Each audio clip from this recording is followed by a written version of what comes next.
কৃষ্ণ, জয় রাধে। তো আমি তো মহাপ্রভুর কৃপায় খুবই ভালো আছি। তো তোমরা কেমন আছো?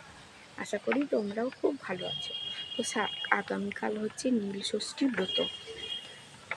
তো এই এই নীলষষ্ঠী ব্রত নিয়ে একটা গল্প রয়েছে যে যখন সমুদ্র মন্থন হয়েছিল, সমুদ্র মন্থনের সময় যে হলাহল বিষ উঠেছিল, সেই বিষ ভগবান মহাদেব গ্রহণ করেছিলেন।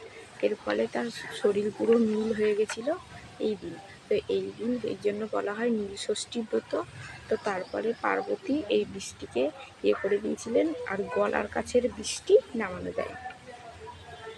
তো এই দিন তো এটিকে নীলষষ্ঠী ব্রত বলা হয়। এরপরে আপনারা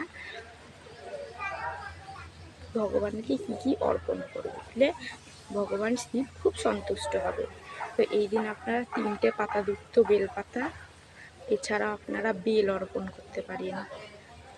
তারপরে ভগবান শিবের কিছু প্রিয় ফুল আছে, যেমন আকন্দ ফুল, ধূত্র ফুল, তারপরে নীলকণ্ঠ ফুল। তো এই নীলষষ্ঠী ব্রতের দিন আপনারা নীলকণ্ঠ ফুল ভগবানকে অর্পণ করার চেষ্টা করবেন শিবকে।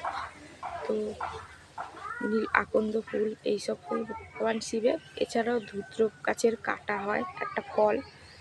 তো এছাড়াও এবার কী কী আপনারা দেবেন না, এই দিন আপনারা ভগবান শিব পুজো আপনারা শঙ্খধ্বনি বাজাবেন না, করতাল, শঙ্খ এসব আপনারা বাজাবেন না।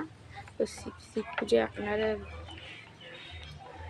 এছাড়াও আপনারা শিবকে অখণ্ড আতপ চাল, তারপরে হচ্ছে হলুদ, সিঁদুর, এগুলো পুজোয় ব্যবহার করতে নেই। শিব পুজোয় হলুদ, সিঁদুর, তো হলুদ সিঁদুর, তারপরে আরও কিছু রয়েছে অর্পণ করতে নেই। তো যেগুলো যেগুলো অর্পণ করতে বললাম সেগুলোই করবে। তো আপনারা এদিন তো এরমভাবে আপনারা নীলষষ্ঠী ব্রত পালন করবেন। তো হরে কৃষ্ণ, জয় গুরু।